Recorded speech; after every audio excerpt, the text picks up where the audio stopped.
Hello, my name is Shawn Runner. I'm from the Tsuut'ina Nation, and this is my teepee, my family's teepee, going back when Guy Weedig was here. It was passed down 4 generations, and now it is in me and my wife Aileen's hands.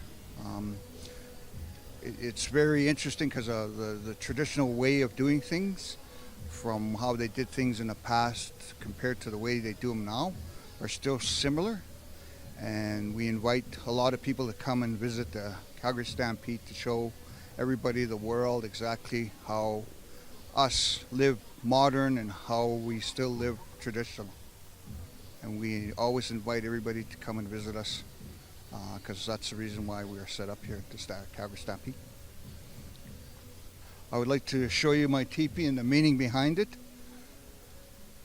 I guess it's really unique because it belonged to my great-grandfather. His name was Chief Big Belly. He was one of the chiefs of the Tsuut'ina Nations at the time. And this is one of his traditional teepees. It was transferred to me probably about 2009. But it took 4 years to transfer the teepee to me because of the strength of the teepee in traditional ways. There was probably more than 2 to 3 traditional medicine men that had to do the transfer. So that's the reason why it took so long. If you'd like to, I guess, start from the outside if you want to, we can do that. So just follow me. The meaning behind the teepee, I guess this one, is quite a ways back when it was being transferred to me.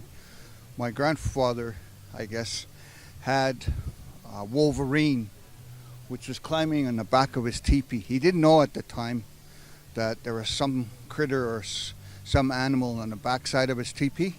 So when he came out after having a ceremony, he walked out and he noticed a wolverine climbing up his back of his teepee while he was just finishing up his ceremony.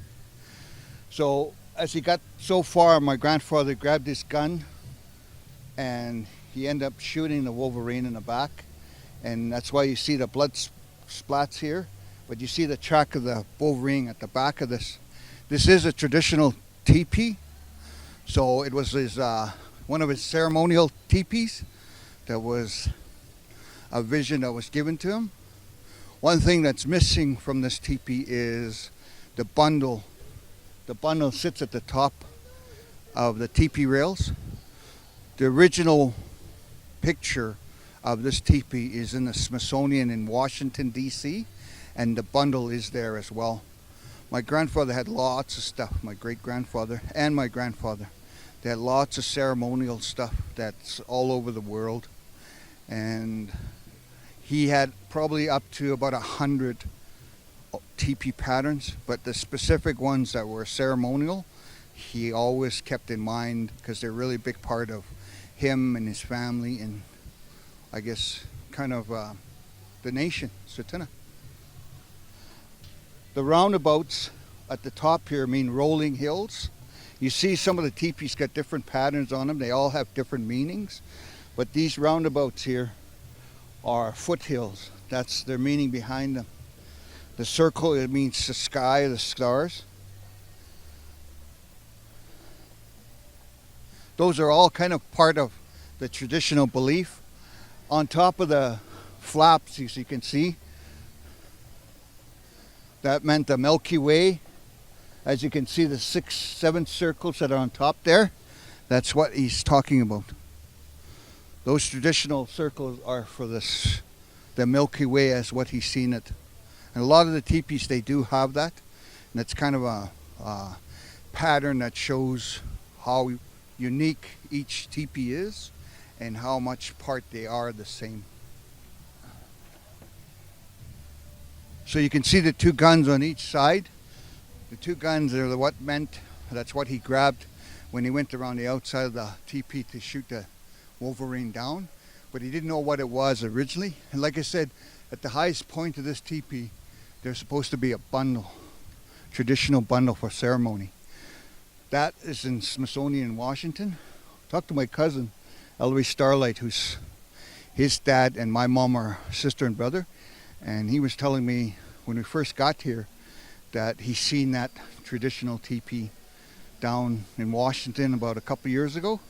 So I know when it was being transferred to me, that's kind of what they explained to me originally. And like I said, it took 4 traditional people or medicine men to transfer the teepee for me. Over 4 years. That's a long time. But you can come inside the teepee.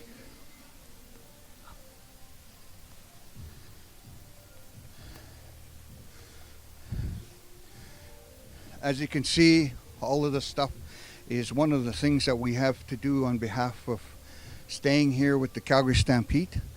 All this stuff is some of ours, some of other people who lend us their outfits.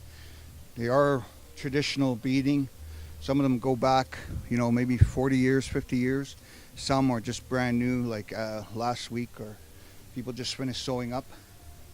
This is the head of the teepee, is always the back end. This is my grandfather's outfit. That's my dad's dad, Shawn Runner. We still utilize his outfit because it's still part of us.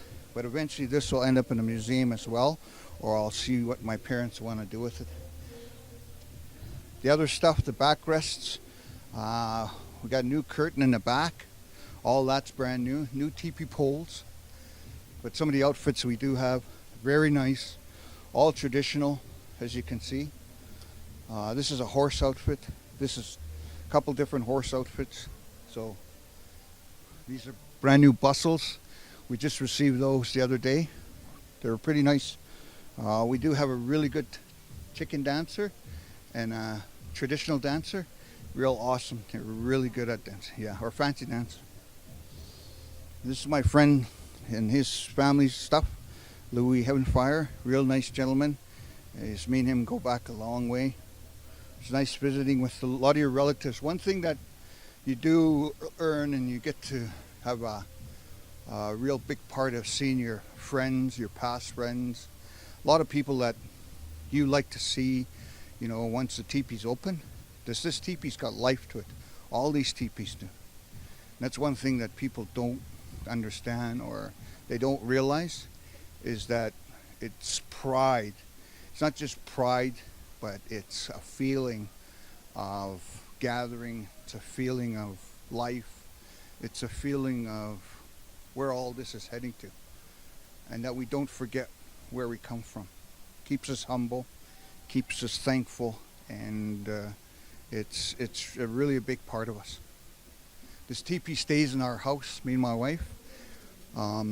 My parents' teepee stays in theirs, and it's really nice because it actually tells you when it wants to open up, especially in February and March. It always kind of demands you to bring it outside to open it so it can breathe and see how the spring is. It's really neat. It's one of the most it's one of the most big part of holding a teepee and being a teepee owner. I didn't expect myself to be holding this teepee because I have a lot of family above me and older than me, but when it's given to you, you know that it's a ceremonial thing, and you have to really take big part of it because it's expected that you need to do your part. Everything you do to this point, this is one of the biggest part of the teepee. My wife takes part real big. She is from another nation, but it takes both of us. It has to have both man and woman in this. And she's a big part of this, and I'm a big part of it. Our children will eventually take this teepee over as well, and it'll just be passed down the line accordingly.